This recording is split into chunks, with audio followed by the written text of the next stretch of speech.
Hi, this is part 3 of my mold making tutorial, and I'm Ron Cole, and in this part we're going to be trying to get this mold finished. The first thing I'm going to need to do is remove all of the clay and support structure that I placed around the sculpture in step 1. Well, one thing I want to point out before I start removing that clay is that this mold that I created in step 2 has been sitting for an entire 24 hours. And whenever possible, I like to let the plaster just cure for 24 hours before starting to make the second half, and that's for two reasons. Number one, of course, the plaster can reach its maximum strength, but actually, it's actually to make things easier because plaster heats up considerably while it's curing, and so all of the clay that you create that wall with gets very sticky, and you need to clean it all off. And unless you allow the mold to completely cure and cool before doing that, it's going to be very sticky. So I'm going to start removing that clay from the back half, and I just really need to peel it off, but I've got a collection of my fine sculpting tools that I'll be using to scrape off whatever tiny bits. And I've also got a paintbrush and a bottle of rubbing alcohol because I know that there's going to be little smears of clay and little spots that I need to brush it out of. I wouldn't use anything stronger in terms of a solvent than rubbing alcohol, because any solvent that gets onto your sculpture is going to soften up that clay and kind of flatten out the details. So now you don't need to be here for the entire boring cleanup process, but I just want to start removing this clay so you can see that when you peel off the clay, what you've got is a nice reproduction. Your little half spheres should just pop right out with the clay. And just be cautious not to damage your sculpture while you remove the rest of the clay dividing wall. During my cleanup process, when I find smears of clay caught along the surface details or along the seam line, just pull it off with a sculpture tool, and then usually I can just brush it away.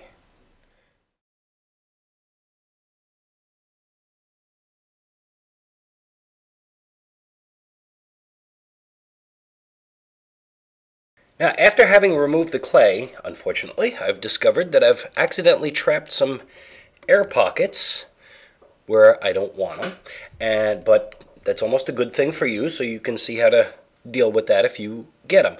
All I'm going to do is I'm going to fill the air pockets with some more plaster that I'll mix up, but it's actually very important before adding more plaster into a little air bubble to actually moisten it with water first, because if you try to take new plaster and add it on top of already cured plaster, it's going to cure almost instantly, and so it won't bond very well. So you need to moisten that area first with water so that it'll cure at a much slower rate and be able to seep into the surface. And after that sets up, you'll be able to smooth it off. Okay, the mold has been cleaned, and whatever little air bubbles I found have been patched with a little bit of more plaster, and I'm ready for my next step.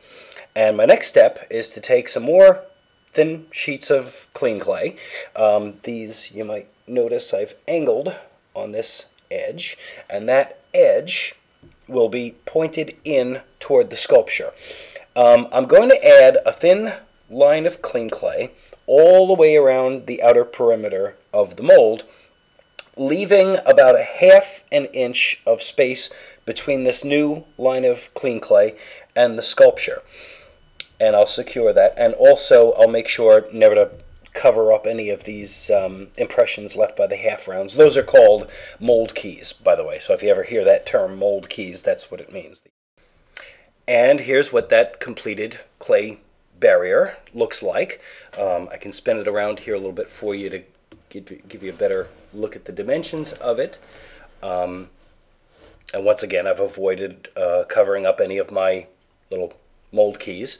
And also this outer barrier here, including this little well that I build at the bottom that goes, down to the board, that's just to define the edge of the mold and keep it nice and flat. It's purely for the aesthetics. If you don't want to bother making this outer wall, the edges of your mold will be rough. You could file them off later. It's not a big deal.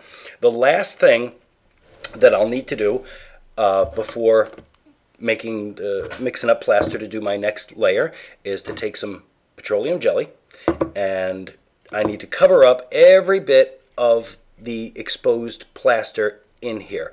The clay wall, the sculpture, they don't need any. But the plaster most definitely does. That's what ensures that the two halves of the mold are going to come apart, because if there's no petroleum jelly or other type of mold release agent, they will not come apart. So very important. And after I add this release agent, I'll mix up plaster, and every step in making the second half of the mold is exactly the same as it is in the first half of the mold. So there's no reason for me to show you that part of it. The next thing you'll see in this is when this puppy is done and I open the finished mold. Once the second half of the mold has been completed, it's important to open the two halves evenly and slowly to avoid any cracking. I like to do that by adding stacks of popsicle sticks all around the edge, adding new sticks into the stacks and tapping them in, and gradually opening it. And as you do that, you'll feel it start to loosen up. After it feels loose enough to pull apart, take all those sticks out of there and start giving it a good yank. The detail surface on a new mold can be somewhat delicate, so use care when removing the original sculpture. And once you've managed to wrestle all of your clay out of your mold and get it nice and cleaned up, I had some sharp edges on here, which I just took a good strong knife and cleaned up the edges a little bit, just so your fingers are not getting cut up by sharp edges. You'll notice that there is a gap all along the edge here that's supposed to be there. I always like to have that so I can get some tools or fingers or whatever in there to be able to pry the mold apart.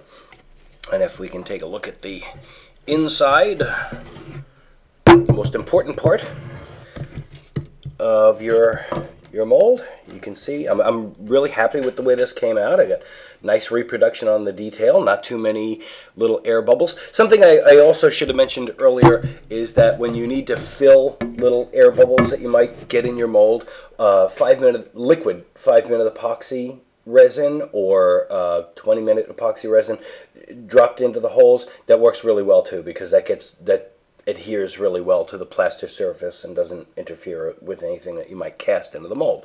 So you might want to consider that. So that's it. But I didn't forget. Got to tell you how to get rid of that plaster bucket. What you're going to do is you're going to take that bucket and do absolutely nothing with it for a couple days. All right, and just let the slimy sludge in the bucket all settle down till it's just a white mass on the bottom and you can see clear water on the top. That is safe enough to drain down your sink, but only the clear water part. Once you see the white stuff start to drain out of the bucket, thing to do at that point is just take that bucket and set it aside. And whether it takes a week or a month, you just let that sucker evaporate until there's just nothing but dried up crumbly plaster at the bottom. Knock that off into your garbage can and get rid of it that way.